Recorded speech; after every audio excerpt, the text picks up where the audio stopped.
Hey everybody, my name is MetalMusicMan. And I am Professor Lex. And this is podcast episode 12 of this thing that we do weekly. Consistently. 3 months. Consistently. For 3 months now. Crazy. Wild. Yeah, right? One of those months was entirely in isolation. I think we're up to like 2 isolated months. Oh, definitely. I think it's like 2.5 total months, right? Or some shit. Yeah. So, yeah. Of all isolation. Well, yeah, total complete isolation. I only talk to you for an hour every Friday, and that's the only human interaction I get. Oh, that's bad for you. You know, Hylian messaged me today, and he was like, "Hey, do you want to come over and play Smash with me tomorrow? I have never done." He was like, "I haven't left my apartment or gone more than 20 feet outside of my apartment, or his house, I guess rather." He was like, "I haven't gone more than 20 feet outside of my house in like 3 months," and I was like, "Yeah, but just FYI, I work for Jesus." And they make me go into work sometimes, and we have all gone back to work, quote unquote. And there are like staff members there and stuff. And he was just may or may not have COVID. He was like, maybe we'll wait a week. I'm like, yeah, that's what I thought you were gonna say. Very reasonable. It's reasonable. I mean, it's stupid because like they sent us back to work. Well, this is why the quarantine is necessary. This is what I don't understand about people who bitch about. Like people who are like, oh, we gotta open it up. People, they'll take the right precautions.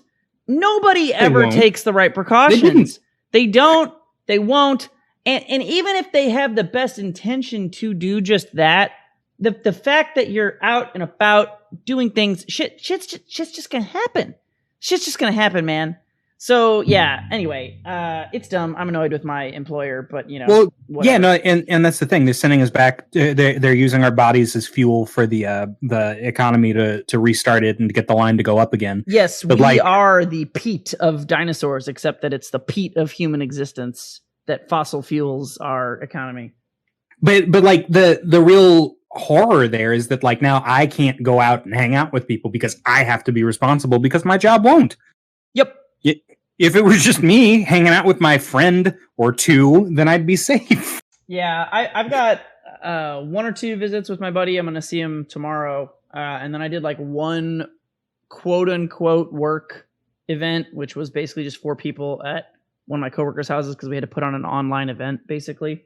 And that was like a month ago.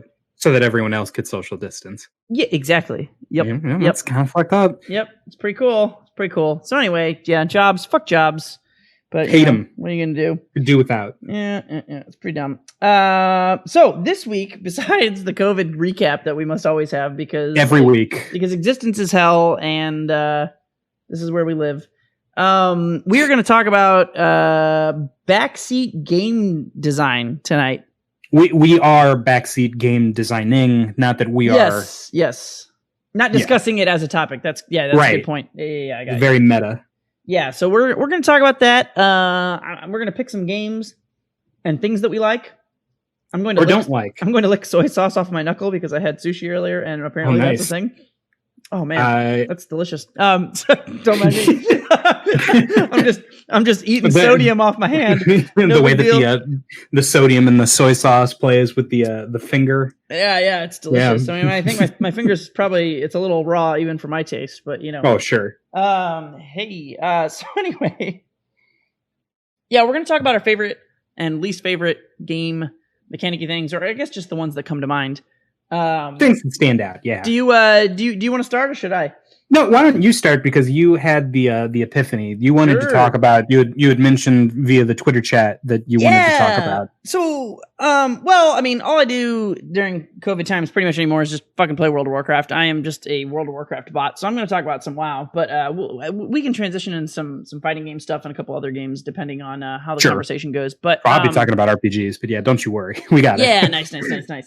So yeah, for me, the thing about WoW that like always bothers me, and I'm not a game designer. I think I would probably like to be if I were the kind that didn't code, which apparently is a kind of game designer that is common, prevalent, exists, yada yada.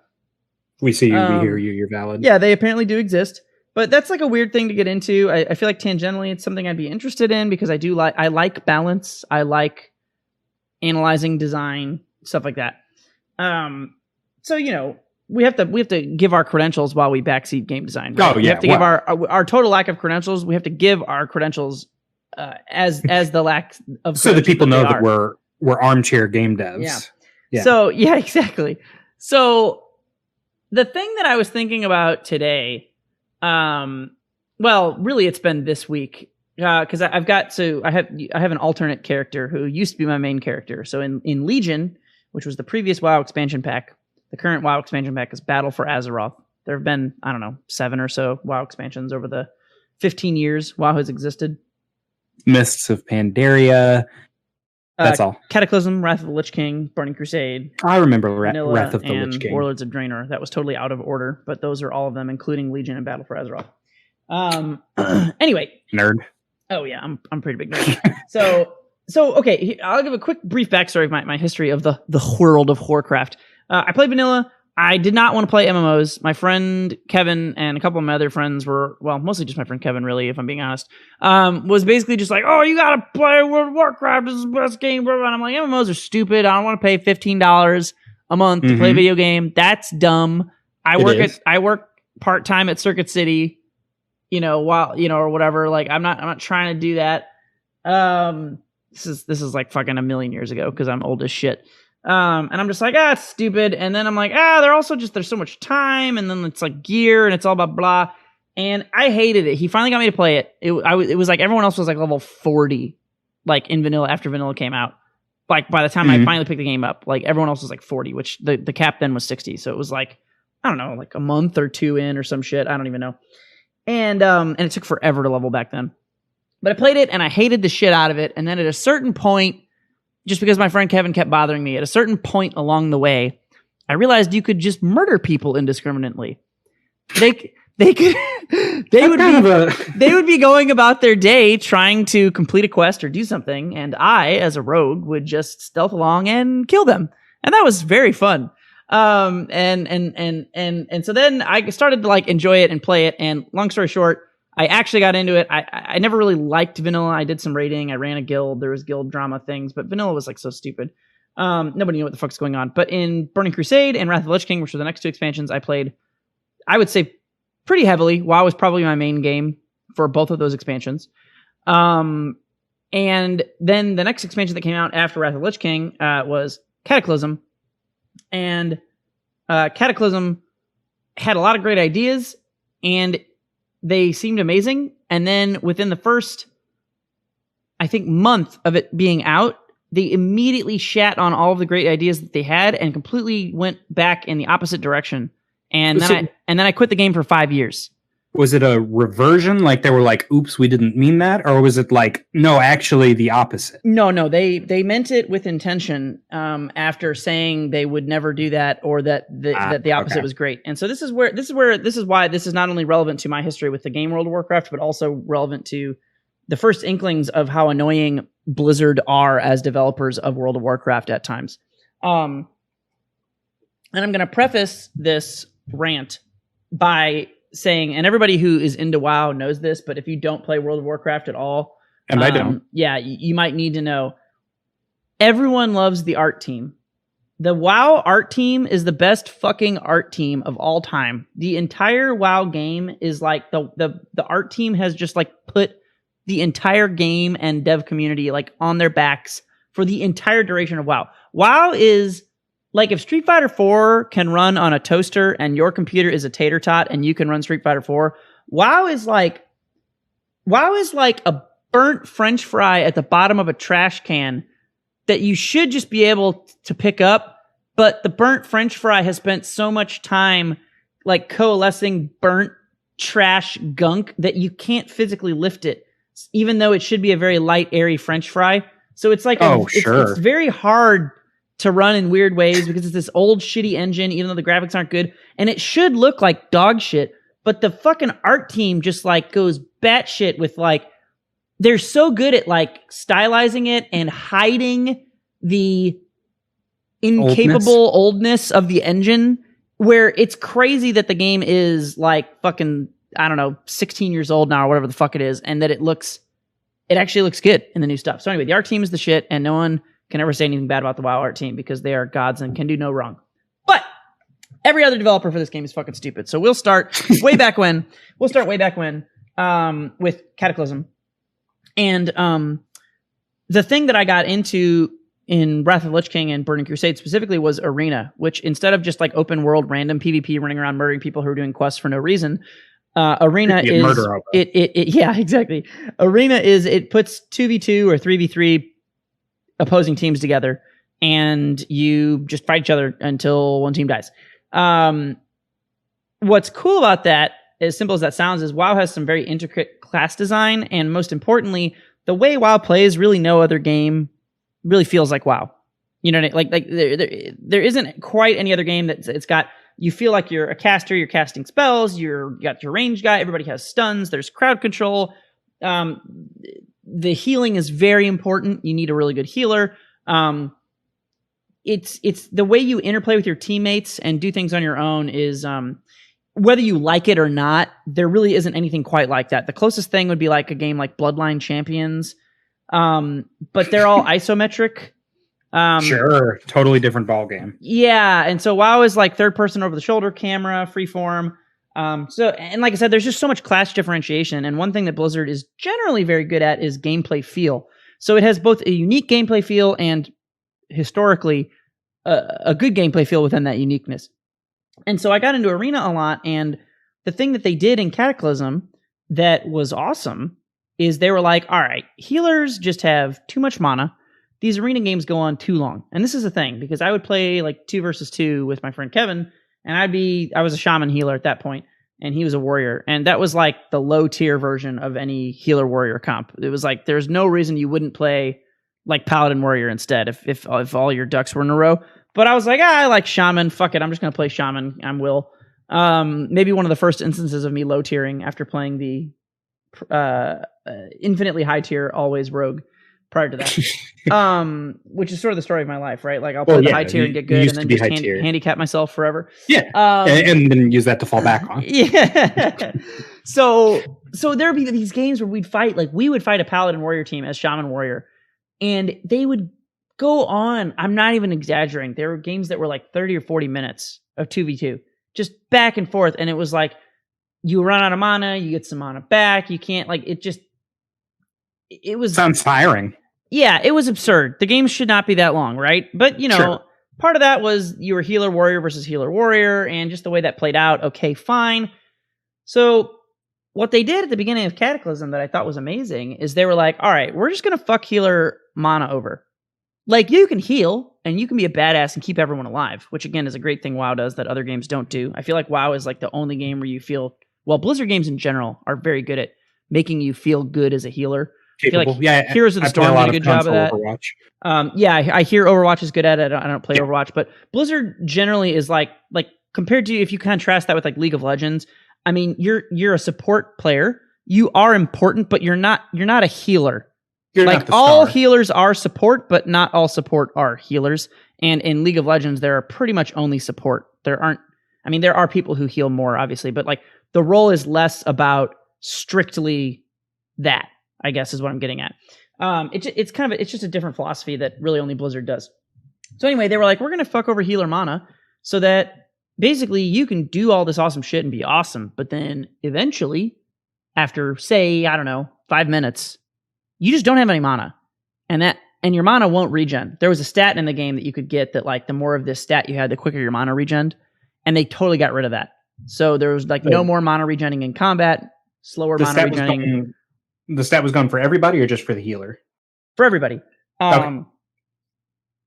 So then it was like, and I, as a healer, I was playing games at the beginning of Cataclysm, and I was like, oh my God, they did it. This is perfect. Like, I'm important, I am needed, I am necessary, but also the games just can't go on that long. And anyway, long story short, within like a month after releasing it, they were like, hey guys, guess what's back? Mana per 5 seconds in combat as a stat. And I was like, wait a minute, what? You wrote a whole fucking manifesto about how this shit was poison, and then and it wasn't even like people were really bitching about it. It was no one said they wanted it back. They just decided to add it for no reason, and I was like, what? And then and I played, and it was like within the first week, I was like, oh, these games are going for 29 minutes again. Like, I'm not interested in this. This is stupid. So anyway, I quit for 5 years because I was so fucking annoyed. Literally 5 years. I skipped Miss 5 years. Pandaria. I skipped Warlords of Draenor. Or put in arena terms, that's what, like 7 games? Yeah, exactly. And I ended up coming back for Legion, but I was totally not interested in PvP because as someone who really got into fighting games over those 5 years, Sure. I was just not about their shitty balance. And so I guess where I'm going with this is it's 2020 now, and I am playing PvP again in the current expansion. And it's better than I thought it was. Getting back into it. Did they fix it? Did they make things better for you? No. So okay. they have this thing called dampening now is their solution. So healers can still have good mana, depending on the healer. Some healers run out of mana much faster than others, but generally speaking, at this point in the game, pretty much everybody's like mana efficient as fuck. What do you do when you run out? You try and drink water if you're out of combat, which means you're not getting hit, and then that refills your mana. Or if they can keep you in combat, some classes do a very good job of keeping you in combat so that you cannot drink water. Like maybe it's a warlock and they have lots of little demon pets and they can sick them on you so you can't take a drink because like imps are biting your ass. Sure. And then other classes will just blow you up and kill you, so the mana isn't a factor regardless. So like the games will not go that long. So it depends on the class. But yeah, so they have this thing called dampening now, where the longer the game goes on, the less healing anyone is able to receive. So they put a wick on the end of the candle. Yes, yeah. They've had dampening for a while now. I forget if it came in WoD or if it was Legion, but they've had it for a while. It's been a couple years. And what drives me nuts is like, okay, this is where I'm going to get to the core of like, I don't understand why they do things. And I would love anyone who understands anything about this more than I do or disagrees to explain to me how this makes any fucking sense. So there's 2 things Blizzard does. We'll start with dampening because this is going chronologically along with everything. The first thing is that they are smart enough to know that in 2v2 games, healers would be absurdly overpowered if they didn't start with dampening. And they were, because it used to be that dampening only existed after 15 minutes. Well, no, it is only healing. It's just healing. Yeah. But it would take like 15 minutes or 10 minutes, however long it was. I don't remember. I think it was like 10 or 15 minutes. So now in 2v2 games, the game starts. As soon as the game starts, you're at 25% healing reduction in 2v2. Healers just across the board can only heal 75% as effectively as they would be able to in any other format in 2v2. What I don't understand is why they think that is something that shouldn't just be applied universally. Because in 3v3, they just had their like World Series bullshit. There are all these games with there was like a monk healer and someone else and all these games, dude. It was like double caster, which I don't want to get too much into the specifics of WoW, but generally you just need to know casters. So, mages, warlocks, fucking shit like that. Star druids, sorcerers, whatever. Yeah, sure. We'll go with clerics. That. Sure, we'll go with that. Yeah. Casters, they charge, they cast a fireball, but they can only cast on you if they can see you. And so casters do absurdly huge burst damage where they can kill you in like 2 or 3 hits easily if they set up all their shit, especially if you're playing 3v3 and you've got 2 casters. But on the flip side, there's like pillars and shit. There's walls in the arena. So if they're casting on you, you can be like, oh shit, he's throwing a giant fireball at my face. I'm just going to like walk behind this wall and then he can't cast at me because he can't see cover. Me. Yeah.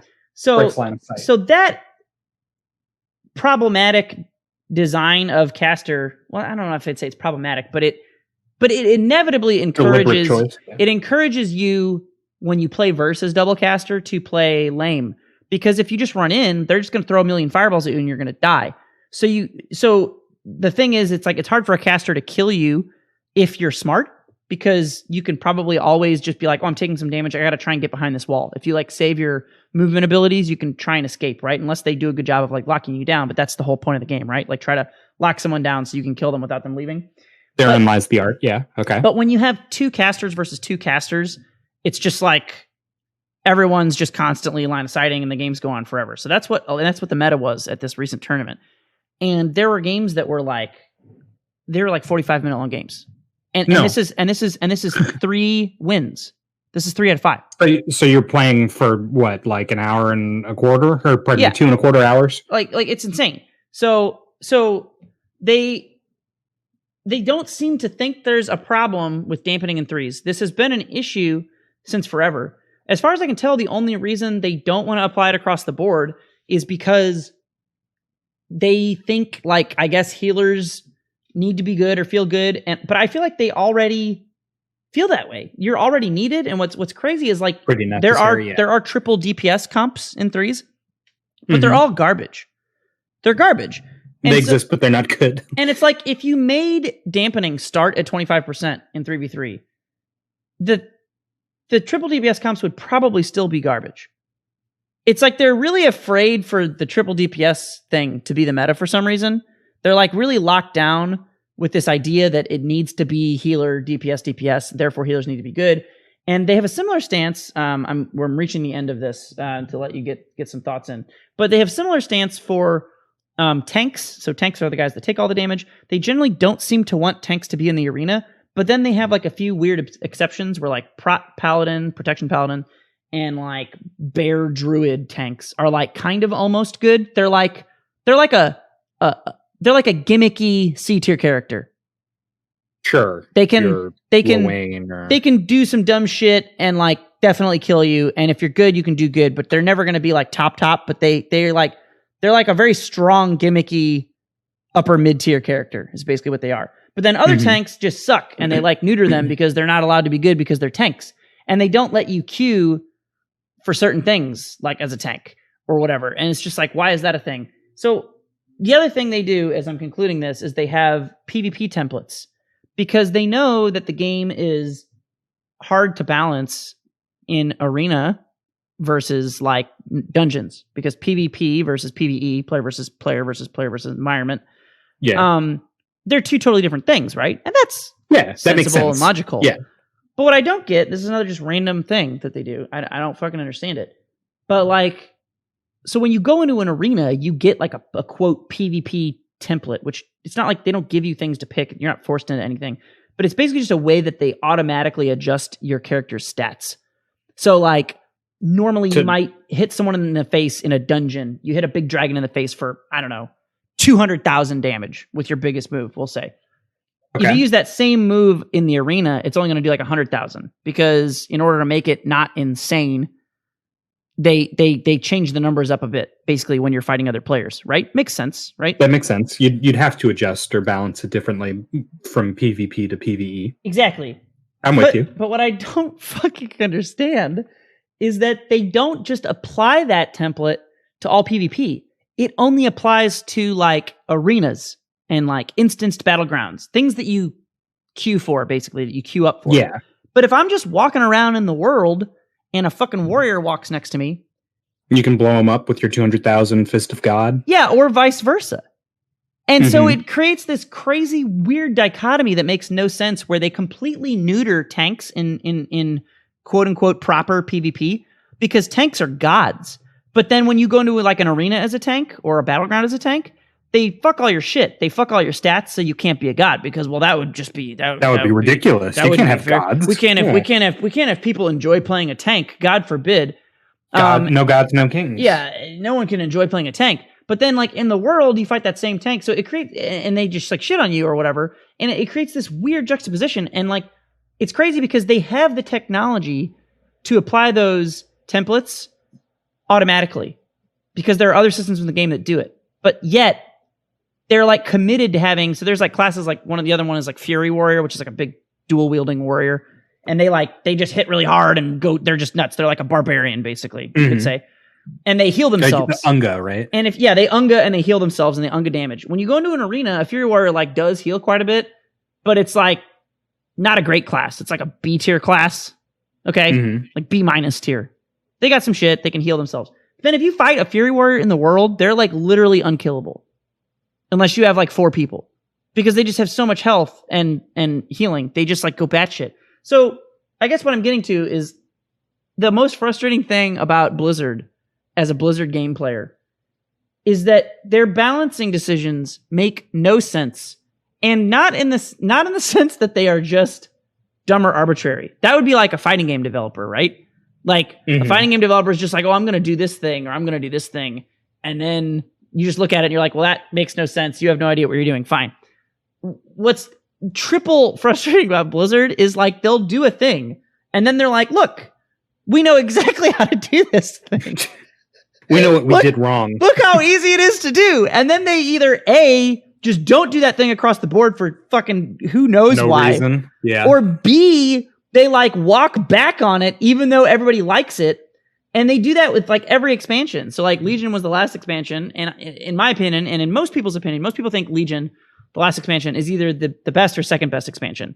I would say there's almost 98% parity within the community that almost everyone thinks one of those two is the best. It's either Legion or Wrath of the Lich King that people think is the best expansion. And so they had all this, and then like every time a new expansion comes out, though, they don't just like build on what they had. They just rewrite everything. So there's all these characters that had like certain moves, and generally not everything was perfect in Legion, but generally everybody liked like a lot of the classes and the ways that they worked. But then they're like, hey guys, it's a new expansion, so we just have to change everything. So we ruined it for the sake of ruining it. And you're like, what? Why? Why wouldn't you just add more new things? Or like, I mean, sometimes you got to take stuff away. I'm not saying like never nerf, never take. I'm not saying that. I'll say that for you. Yeah, never nerf. No, only build. No, I don't agree with that. I know you don't. Yeah, it's fine. There are times when I agree with that. It depends. That's a contextual question. I think that the context of the game's current design is very important to which camp I end up in. But anyway, long story short, it'd be like if every time a new like Street Fighter expansion came out, they changed what focus attacks were. Yeah, they're like this season when you focus attack, you float. And you can fly as long as you hold focus, and when you let go and cancel it, you fall. You like do an Oni stomp or something, and you're just like, why? And they're like, it's a new expansion. We got to do a new thing. It's like, no, the thing was good before. Like, just leave it alone. I liked it. Like, yeah. So I don't. God, dude. Anyway, Blizzard. I don't know what it is about their design process or what, but like they're just so random sometimes, and I wish they weren't as good and smart as they are in the good ways sometimes, because God, it's frustrating to be their fan. It makes it possible for you to be disappointed in them because you know they know better. Yeah. Anyway, that's the part of what I've had on my mind. That's just a chunk of it. There's some other stuff, but I'll give you a break for now. So the only thing that I can think of for that, it like possible outs for why they would have a great idea and then immediately roll it back, or not apply something universally, is the first one, the big one, is that if it has some weird numeric, solvable, like mathematical reason why it can't be that way. Like if the numbers just don't add up, and so that's why it's impossible for them to have nice things and let the universal dampening be applied. No, it's not the numbers, but I think that they're afraid people will quote unquote figure it out. I think they think they're in an arms race to confuse everyone. Because I think they're worried people will like learn how to do a thing, and so they're constantly trying to solve change it. Yeah, and they don't want it to feel mature. It's like they don't want people to be good. They want people to be constantly confused, because that's the only way they know how to balance. Because they not even just because it's new and exciting. Yes, that, but also because they are so shit at balance that if they're not constantly throwing all the ingredients into a fucking drink mixer and shaking it up and shitting it out and trying to see what it tastes like, if they're not doing that, then I think they know there will be apparent issues with the balance. So they're just like, we'll throw in. It'd be like, again, like say fucking Street Fighter 4 added in, a rainbow focus in addition to red focus, but the rainbow focus like made you invincible randomly, but also made you take like 99% extra damage or something. Damage over time. Or like whatever the fuck, like just random. And you're like, why is this? Why do I need Pandora mode? Stop. Yeah, exactly. So I think it's a bit of that too. Well, okay, so on that specifically, since I played Overwatch on console for whatever that matters, and then I actually watched a lot of Overwatch League stuff. Mm-hmm. It was entertaining. I followed the balancing and the meta and everything, and it was interesting because the players would come up with like specific builds, like a dive comp or whatever, which was usually you've got a 6-man team and it's like 6 specific characters, and you might swap like one. And so that was just like a whole build. And for a while, everyone just ran that build, and whoever was the best at running those specific 6 characters was the best. And then Blizzard panicked, and they're like, oh shit, the game is solved. Quick, fuck everything up, make everything weird and different. That sounds like Blizzard. Yeah, and then the players were like, okay, it's weird and different now. I guess my favorite character's bad. I guess I've lost my job. And then someone else would come in and they'd be like, hey, I can play Reinhardt, so I guess I can help you play whatever the new meta is. So like it came to a head last season in Overwatch League with they called it Goats Comp, which had this issue with healing where you played a bunch of big bodies and a bunch of healers, and basically you just walked around as this immortal ball. Yeah. And you would sort of collide with the other team's immortal ball, and whoever had the best like tech skill would win. And I thought it was really exciting, but apparently no one else did. Dude, so I hard relate to that, and that is a big part of that is so Blizzard. That is so Blizzard because I like tanks and healers. Yeah, but for some reason Blizzard wants in WoW, but also I feel like in all their games, they want strict damage characters to be the majority of the population. They seem to which is so irritating. Yeah. And they seem to think that that's what everybody likes, and everybody does like it, but I feel like they only like it because they have Stockholm syndrome. Like I was talking to Pharaoh about this recently, and he was just like, "Nah, man, people just want to play DPS. There's too much like weight when you're a tank or healer." I'm like, "Okay, I get that, but if they made it more approachable, or if tanks and healers could be a little closer to what DPS was, or like do some things like I feel like there's room in that design for everything to be closer, so there's not like such a scare about it." But then also, people seem to universally have a problem if like you have like 3 tanks, because there was there was that same meta in Heroes of the Storm where it was like, oh, we're going to go triple tank healer, single mage DPS, and go like super control and just have the mage nuke down our super control. I thought it was cool as fuck, and everybody lost their goddamn minds, including Blizzard. And they were just like, this is a problem. Like, why? Why is that a problem? Like, So it used to be that the only restriction was that you couldn't have 2 of any one character. So you can have like Tracer, Lucio, Winston. That was the meta when the game first came out. When it got to be the coolest to me, you played like quad tank, 2 healers, no DPS. And that was just so fucking cool because you had to worry about like your positioning and making sure that your tanks were body blocking or protecting with the shield or whatever your healers, so that your healers could keep your tanks alive. It was like this cool interplay, and then like you still wanted to go on the offense, so you had to have your Roadhog or whatever go and throw hooks and steal their healers and shit. Mm-hmm. And it was just so interesting to watch. Like a fireball war is really interesting to watch, which is to say that you can appreciate it if you know what you're looking at, and if you just want to see shit blow up. Fireball wars, more Doom is boring, and people just bitch because they don't know any better. And I think to prevent people from solving it, especially in that way, where it's like a 4-2 tank healer or 3-3 tank healer, that's why Blizzard just randomly shuffles the deck for no reason. Yeah, they want you to be constantly chasing, and it's frustrating because innovation should help, right? You should say, like let me heal block or something. You know, like I just like consistency. They did the same thing with there's a Mythic Plus system built into WoW that I really liked, especially it came in Legion, and it's like my favorite thing in WoW. It's the main reason I play, actually. I probably would not play WoW if this system didn't exist. You basically you complete a dungeon, and you complete a higher and higher level of the dungeon. Every time you complete the dungeon, it says, well, if you completed this level in this amount of time, you can now do this dungeon. You just keep like pushing these dungeons over and over again. It's like an endless thing that you can always, it's always challenging because the better you get, the more challenging it gets, right? It just keeps happening that way. And one of the things they did this expansion is there are like rotating seasonal affixes. So there's always like affixes, which are just like random different things that happen in the dungeon. Like this week, like every week, there's like a couple rotating affixes. Like this week, it's explosive week, and explosive balls appear, and if you don't kill them in blah amount of time, they blow up and you die. So while you're doing the dungeon, you have to like also kill these explosive balls, right? That's all fun and cool. But they added this there's seasonal affixes that last for like 3 months or something at a time. Like there's like one unique seasonal affix that's always there that never rotates. And they added this new one, and I'll be damned if it doesn't just it's not the worst thing I've ever played mechanically, but basically the gist of it is there are like portals in the dungeon, and you have to choose which portals to go through, and you can like decide to go the portal one way or the other way, and then every week where the portals are at, where the portals can go rotates. And basically as the tank, it's normally your job to like take damage so people don't die, and I find that very fun. I love tanking. What I don't like so much is being a cartographer.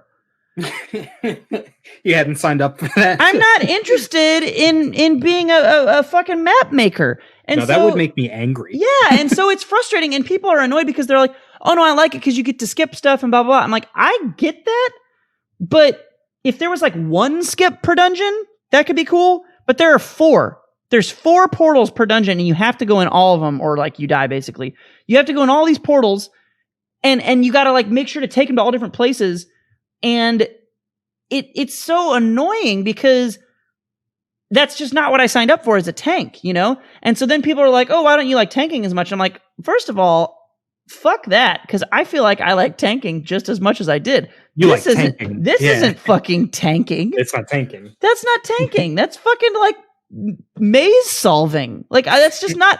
It's like we go a few episodes back. It's the yo-yos in basketball. Right? You're testing for a completely what you feel to be arbitrary skill. Yeah, to me, that skill set has nothing to do. Being a tank is knowing when to run away because you're going to die, or knowing when to like buff your chest up and take a hit so you don't die, knowing how many things you can handle before you die, right? Like protecting your group, disrupting the enemies. Tanking is not like looking at it. You literally have to look at a map for like 20 minutes and memorize a pattern. And then it changes every fucking week, bro. No, I'm not going to do that. Exactly. So anyway, I play a healer right now. Yeah. Sure. Well, okay. So like on Overwatch, the way that they finally solved it, air quotes solved, and the reason why I haven't watched basically any of this season, goats was the only comp that anyone ran, and rather than like invent an anti-goats composition, they Blizzard did what they called role locking. So you must have 2 DPS players, 2 healers, and 2 tanks. And each of those players, the DPS player, can play any DPS character. Was that, sorry, did you say 2-2-2? Is that what you said? 2-2-2, yep. Okay, interesting. I'm surprised they settled on that, because they've normally preferred 3-1-1. Or 4-1-1 or 4-1-1. 4-1-1, yeah. In both HOTS and WoW, it's that. Mm-hmm. It's 1 tank, 1 healer, and then the DPS fill the rest of the party. No, 2-2-2. Interesting. And then when that got towards solved, because they figured it out and people were making the adjustment, and they settled towards a handful of compositions. It was getting narrower as their understanding of the game came along. Eventually, they decided the players were begging for like picks and bans. They wanted to ban certain characters, walk in and say, "I would like this match not to have this," which I hate. Also, that's like my least favorite design element of what are they called? MOBAs. Yeah, I hate draft. I hate banning characters. Yeah, I hate it. Anyway. I kind of like a draft, but it doesn't really apply. Well, excuse me. Yeah. Drafting a team, yes, but banning as part of a draft, yeah. Thank you, because that was unclear. Yeah. But like the what do you call it? The solution that they did for all of the outcry was that randomly a handful of the most popular 4 of the most popular characters would be banned for a week. That's so dumb. Yeah. And I was like, oh, I won't watch this. They're afraid of mature metas, dude. Which is so stupid. Marvel 2 has the coolest, most mature meta. The game is solved. Yeah, but the problem is, I think there's just too many fucking noob scrubs who play like popular online games, and for some reason those people also hate mature metas. I don't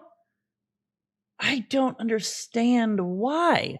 Like, it'd be like if because those same people watch fucking like baseball.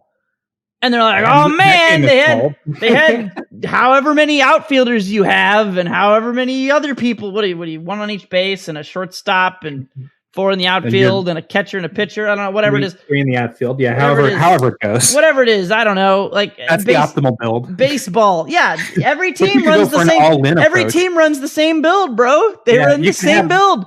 Nobody gives a fuck. You could have 1 guy in left field, and then like 5 guys on first base. Like, that would be interesting. So, like, I just don't know what it is about like the dumb common player mentality and the dumb dev mentality supporting that.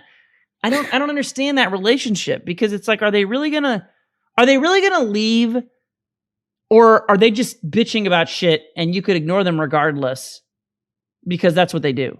It's the same shit. I mean, God, if we're backseat deving, so why not? But like, it's the same reason like fighting games suck now. Because it's like all the people who suck, who no one cares about, who, and this is not even like the elitist point where like, if you suck, fuck you, I won't talk to you. I don't mean that. But I'm saying, like, if you suck, fuck you, get better. Well, yes, but if you suck, yeah, I'll help you and teach you how to get better. But but also understand that you have to do it. But no, I'm not trying to be like exclusionary with it. My point is like it's not that people aren't good at the game. It's that the people who bitch about shit so loud don't play the game. No, they play with their friends or they watch the game be played. There ain't nobody who played Street Fighter 4 who hated it as much as when everyone was like, "Oh, Street Fighter 4, they're just throwing fireballs." That's like some fucking shit that only Stream Monsters say. Yeah. And they made 4 Stream Monsters, and look what we got. That's what I was going to say. That's exactly what they did, because like you'll never see a fireball war in 5. Yeah, no, very rarely between if you get like a Ryu Guile. Yeah, but even then, but nobody plays Ryu. But like they want the spectacle, right? That's why 5 is so offensively based. That's why crush counters exist. That's why you get the blow up, like the explosive gameplay, like right in people's faces. And why you don't have fireball wars anymore is because it's easy to understand what happened when someone gets shimmied and punched in the jaw. And it's harder to appreciate when someone changes their fireball speed, like goes from fierce to jab fireball, or does like a short to fake a fireball and then jumps to advance. I actually disagree with the fact that, or with you saying that it's harder to understand. But I think it's quote unquote less interesting to them. Would you prefer I say harder to appreciate? Yes. Okay. Because I don't think I think the fireball wars are easier to understand. I think that's the problem. Then someone getting in someone's. And that's not, I think someone getting in someone's face, all they know is that someone's getting in their face. They don't really know why. They don't know what button. All they know is someone is or isn't getting comboed. But with a fireball war, they know someone's blocking. They know someone jumped over and got a punish or got punished. But yeah, those people bitch about that, and then it's like that Flo interview with Born Free where he was just like, blow-ups don't matter anymore, comebacks don't matter anymore, which is so true. They don't matter because there's always a comeback. There's nothing interesting about a comeback because there is always a comeback. You always have that factor. And like those people don't care. They just want to see random shit blow up. Yeah, they want to see the spectacle. It's not about the game anymore. It's not about watching people play. It's the spectacle. Yeah, I don't know how long it's going to take for developers to get out of that rut of quote unquote trying to appeal to the wrong demographic. Well, that would be the non-quoted version because that is what they're doing. But yeah, to quote unquote appeal to everyone or to appeal to more, make it what am I looking for? Yeah, quote unquote, make it more accessible. That's the quote that everybody uses. I don't mind accessibility. In fact, I think that a game should largely be accessible. I know that I play dumb anime games and Marvel, which is you play incredibly inaccessible games, but I think we both agree on that. Yeah, that there should be. I actually was very much in favor of the concept of what they wanted to do with 5. And I think that game basically is Smash Ultimate, in my opinion, done properly. Smash Ultimate is Street Fighter 5 done properly. Street Fighter 5 is Street Fighter 5 done like shit because it's Street Fighter 5. Done like Street Fighter 5. But the concept of Street Fighter 5, the idea that, like, I've even still talked to people recently who, in my opinion, just completely miss the problems with 5, because there are people who have been like, oh yeah, 5 is shit, and they've said stuff to me like, oh yeah, see, I told you that 5 was going to be shit because all the links are too easy. And I'm like, the links being easy is not why 5 is bad. That's good. That's a good thing. Now they should be harder than they are, probably depending. I think there's enough. I think there are enough hard combos still in 5, to be honest with you, for the most part. It's not the combo game that I have a problem with. Well, I mean, that's such a broad statement, right? I have a lot of problems with the combo trees, jabs not being able to confirm into mediums, Yeah. But I don't have a problem with the difficulty of the combo game at all. I think there's nothing wrong with making combos easier to do. But the problem, and I don't think it inherently decreases the variety of combos that there are just because they're easier. The variety of the combos are decreased in 5 because the variety of the combos were decreased in 5. I know that sentence sounds stupid, but like that, it also makes perfect sense. They intentionally decreased the options that you had. What can combo into what? that is what they decreased. That is why there's a problem. It's not because those combos are easy. Like, I think the easiness is good, if anything. But, sure. Yeah. And I'd agree. Yeah. Yeah, dude, I don't know, man. Like, developers are just like, I just look at there's stuff that, and I don't mean the technical part, like, right? Like, if you're the fucking programmer and you got to fucking code that shit, like, obviously, yeah. You got a bunch of stuff on your plate Good on already. you. I'm not talking about that. I'm talking about whoever is like telling the people what to code, how it should play. The gameplay designer is fucking up so hard in some of these games. Like, and I just can't imagine who is it? WoCJ or whatever that did 5. It's a Guilty Gear player, and he had that. Oh yeah. He had that video where he stood up too soon and got killed by someone in a Woshige tournament. Yeah. Woshige, no. Yeah. Woshige. Like, what? If I'm that, like, I want to get that dude in a room and just be like, what the fuck is wrong with you? Because I can't imagine even my most controversial opinions would have turned out as stupid and alienating as half the shit that he did with Street Fighter V. And it's basically that dude, from what I understand. I mean, I don't know how true that is or isn't, but I've definitely heard that. Well, we can start a witch hunt. That's fine. Yeah, let's start it. I need his head on a pike right now. No, I don't know the dude. I'm sure he's a very nice man. But yeah. Anyway, yeah, I don't know, man. It's confusing to me why some of these devs make the decisions they make, which is why I wanted to talk about it for a million years. So, oh, sure, yeah. So what is your go-to backseat thing now that I've rambled for half the podcast? Oh, no, you're good. What was your go-to thought? Mine was, okay, so mine's mostly compliments rather than imagine that. Yeah, right. Between the two of us? Yeah, right. Which would you have imagined would take the easy route? Okay, so you've never played a Mega Man game, right? No, I have. I don't think I've ever beaten one, but I played. Oh, sure. Well, that's fine. I played a fair amount of one of the NES ones with the squares, and you go around the squares to pick your level. I don't remember which ones those are, but it's like the character select screen of all the bosses. That's every Mega Man game. But yeah. Oh, it's all of them? Okay, well, it was on NES, so it was one of those. Because I had an NES. I did not have a Super Nintendo, so I never played any of those. Oh, but you had a Sega Genesis, so you played the Wily Wars. I don't think I played that, but then I did download that Megaman X Street Fighter free thing. What a good game that is! I think I played like Rose and Rolento. I didn't play it that much, so I'm tangentially aware casually of Mega Man, but yeah. Mega Man X, the very first Mega Man X game came out on the Super Nintendo, is a masterpiece. It's a masterclass in how to... Zero? Yeah, it's the first time Zero ever appeared. Zero was actually supposed to be the main character of Mega Man X, but then he wasn't. Anyway, it's a masterclass in something. Yeah, no, it's a masterclass in like onboarding specifically, but game design in broader terms. When you play Mega Man X, you will inherently know how to do everything in the first stage, and from then on, the rest of the game, based on the way the level presents itself. It's Super Mario for the NES. Kind of, yeah.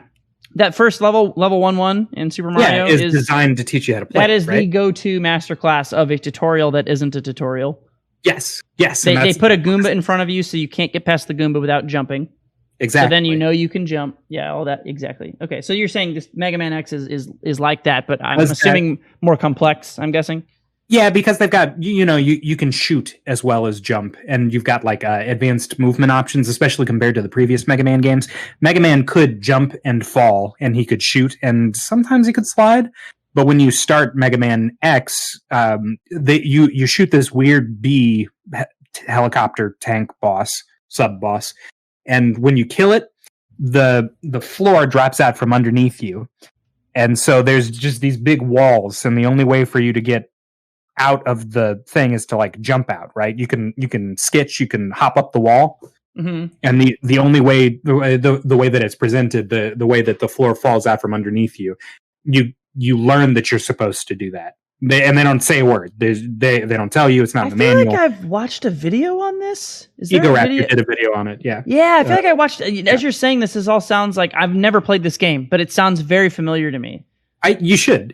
Honestly, it's a brilliant game. Anyone who's got any interest in video games or game design should play Mega Man X. The cool part that Ego Raptor will go on to say after that is that like you get to the end of the first stage and you've killed everybody so far, and the boss comes out, and you're used to seeing health bars in Mega Man games, right? Mm-hmm. But when the boss comes out, he doesn't have a health bar. And as far as you can tell, like you can shoot him and you know you're hitting him, but he doesn't respond. And spoilers, he won't, you can't beat him. And so like he shoots you and he captures you in a net, and he's like, aha, I will now be killing you. And then Zero shows up out of nowhere with a charged buster. You can hear him holding the buster to charge it up, and then he shoots the bad guy and shoots his arm off, and so the bad guy lets you go. And then you see Zero and you're like, wow, what a fucking cool dude. I want to be you when I grow up. And by the end of Mega Man X, you grow up into Zero, which is really cool. Wait, Zero is Mega Man? No, not at all. Oh, okay. Not even a little bit. Okay. I'm speaking metaphorically. Okay. But like he dashes in, right? And over the course of Mega Man X, you get dash boots so that you can dash. And he's got like an upgraded buster, so you learn you get a thing that upgrades your buster, and you can do a big, huge charge like Zero did. You're becoming him. And like Zero says in the beginning of the game, he says, "You're too weak now, but later you'll be stronger, like me." Wow. It's a great game. X actually isn't the game I wanted to talk about. There's a problem in RPGs, like specifically JRPGs, and it's not the problem you're thinking of, where onboarding is difficult for people because RPGs have a tendency towards complex. Yes. Just because there's so much, like you got your meter management, you've got health, you've got weaknesses and resistances, and you've got to have a bestiary and all this shit, right? The game that I'm trying to get to ultimately is Final Fantasy X. They handled onboarding in such a cool way, and it's one of those where they do more talking just than Mega Man X did, just because it's a newer game and they could actually talk. But like you meet up, shit goes to hell real fast, and there are all these monsters around, and there's a little menu in the battle screen that shows you the turn order. And when you make different moves, like if you take a heavier action, or if you do something that would potentially wind your character, you can see it in real time change where they are on the little viewfinder. They call it the QTB, the QTB menu. Wait, like they look fatigued, or they actually physically move? What it does is it lists faces for the player characters and then letters for the monsters or boss or whatever the name of the boss is. Okay. So you can see it'll be like Titus ABC, Orin EFG or whatever, right? And if you as Titus have the first move and you kill A is removed. He is stricken from that menu. He's gone. Yeah. So you can see how your move has interacted with the game. And if Titus does his overdrive, which is like he jumps up and he does this weird spiral cut and he comes down with a sword, it's really cool. You'll see Titus's face get bumped down because doing that is so exhausting for him. He needs a second to catch his breath, which is really neat. So you actually have like a cooldown, you're saying, after you do that move? Kind of, yeah. Like your turn was supposed to be in like 3. You're supposed to have another turn in like 3 moves, right? But instead, you'll have another turn in 5 moves. Gotcha. Okay. Yeah. So you get to see that update in real time. The reason why this is so cool is because then it teaches you like how to target things effectively and still like make progress in the game. And then you come up on the first boss, and the first boss is this huge, spooky, Lovecraftian monstrosity. And it casts a spell called Demi on you. And Demi? if you've got Demi, Demi. Okay. And it's neat because like when you get hit by it, you're like, holy shit, I just lost a quarter of my health near. And it feels like all the things before then had been dealing like 10 damage to you. And this just hit you for like 100 damage or whatever. And like that's scary. And you know it's scary because it did so much damage and it's this big horrible monster, right? But what you don't know is that Demi does 1/4 of your health in damage. Okay. So you can't actually lose the first battle. That first boss battle. Oh, not 1/4 max health, 1/4 current health. It's always 1/4 of your current health. Every time you get hit, you're like, holy shit, that did like 1/4 of my life. I'll be dead soon. it has that urgency that the story's been trying to play, because you see this monster, you know it's a threat because it's doing a lot of damage. But you can't lose. You can actually lose. Yeah. So I just wanted to talk about onboarding in RPGs. It's really easy to fuck it up. All you have to do is throw a million bars at me at once, and I'll get overwhelmed and angry. You're not wrong. I mean, WoW is technically an RPG, and since we started with that, I will say that that's actually something that they're looking at in the new expansion. Is like there's a new player area. So the way everyone starts out in the game, it used to be everyone just started at level 1 as in some shitty city based on what race they were, kind of like in real life. But now everybody starts at like there's some new I forget what it's called, but it has like a specific name, and everybody goes to this zone, and it's this very specifically crafted zone to teach you like what you're talking about, how to do things. Yeah. The onboarding process. Yeah, and I think that's going to help a lot. That's specifically why Hylian was telling me he was interested, even though he's never been interested in WoW before. He was like, it just seemed like it was so much to get into, and you could never possibly know where to start. And I'm like, to be honest with you, that's pretty fair. But you pretty much need like a mentor, right? Someone to take you under their wing. Well, you either need a mentor or you need to just be interested in something totally new and different. And and I'm not. Yeah, exactly. So, so yeah, it's got some stuff like that too. So onboarding is important for any game. I think that's like when you talk about it, like what you were saying in the context of RPGs, it obviously makes sense, but it's not any different in a fighting game or a shooter or anything else. There are examples of that, like the original Half-Life has a great one where you get stuck and you're in a room, and then like there's just a crowbar on the floor, and you haven't had a weapon for like, I don't even know how long the first game. For a while, you don't have a weapon for a while. For a while, you're just walking around. You don't even know you can kill things necessarily, unless you already play, I guess, games. But it's good to assume that the person playing is like new or an idiot. Yeah, and they give you this crowbar, and they leave you in this room where there's like a box in front of the wall, and you basically have to figure out that you can hit the box with the crowbar and break the box.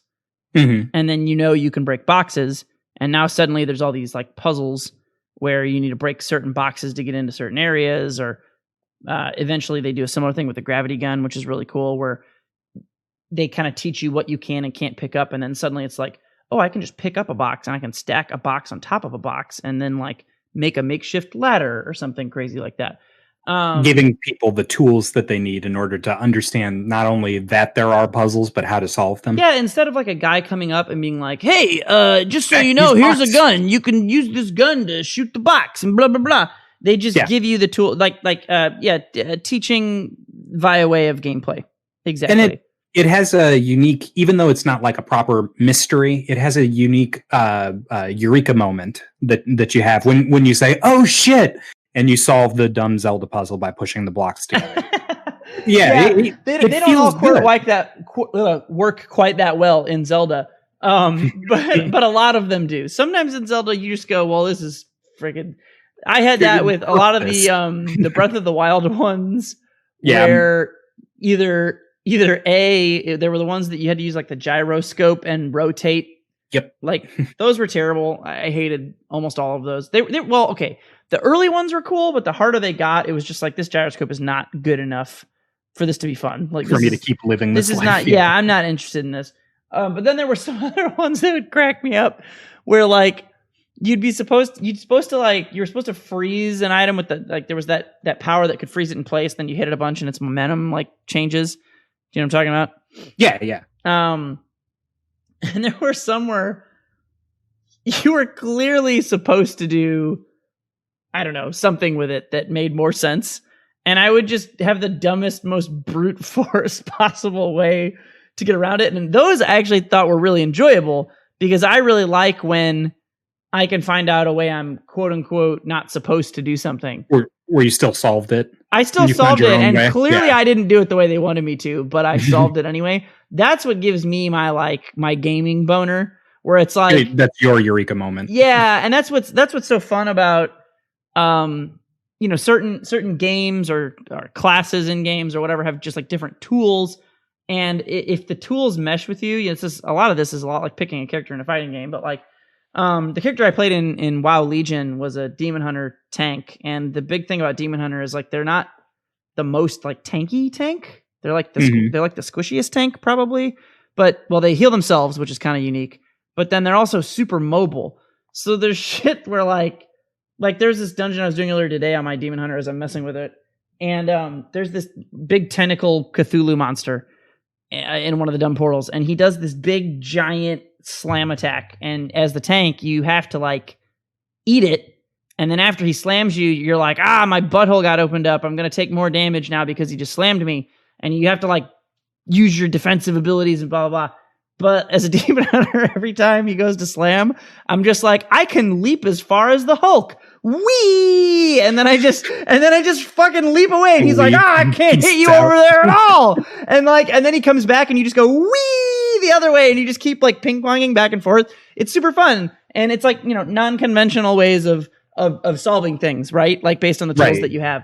Those are definitely the gaming moments I live for the most, both in, I think like fighting games and other games that I play. I think if I'm picking like things that I'm interested in terms of the way games are designed, I'm always looking for something like that. Like here's a character and he's very bluntly about this and I will learn how to play the game. But eventually I want to find a character who like either does some game system to some crazy degree, which would be like your Oni or whatever, or a character who just is different or disproportionately rewarded for doing certain things once you understand the way those systems work. So yeah, I don't know, that's got to be fun to sit around in a room and talk about in design. I just don't understand when it comes down to balance and certain things how we get to some of the places these devs end up at, man. Yeah, so if any Blizzard devs want to come on the show and defend themselves, come defend yourselves. Explain yourselves, you sons of bitches. You cowards, you mad geniuses, but also idiots. That is like Blizzard in a nutshell. Is like the most genius, amazing, and shittiest, dumbest developer of all time, simultaneously. We love you sometimes. Yeah, that's Blizzard. I feel like we could do this topic every week, and I'd never get tired of it. But I'm sure, sure other people would. Oh man. Well, I think we're coming up on about an hour here. We might have actually passed over. Yeah, we did. We just passed over. I think so, just a little bit. So I think we'll call this a podcast, and we'll catch you cool kids next week when we do the same thing we do every week, Pinky. Try and come up with something to talk about for roughly an hour on Fridays. COVID on Fridays. that had less impact than I thought it was. Well, I'm sorry. I didn't do the voice. I haven't seen Pinky and the Brain in so long, I can do for rewatch. It's been a number of years. We'll do. Anyway, I have been MetalMusicMan. And I've been Professor Lex. And we will catch you guys next time. See ya.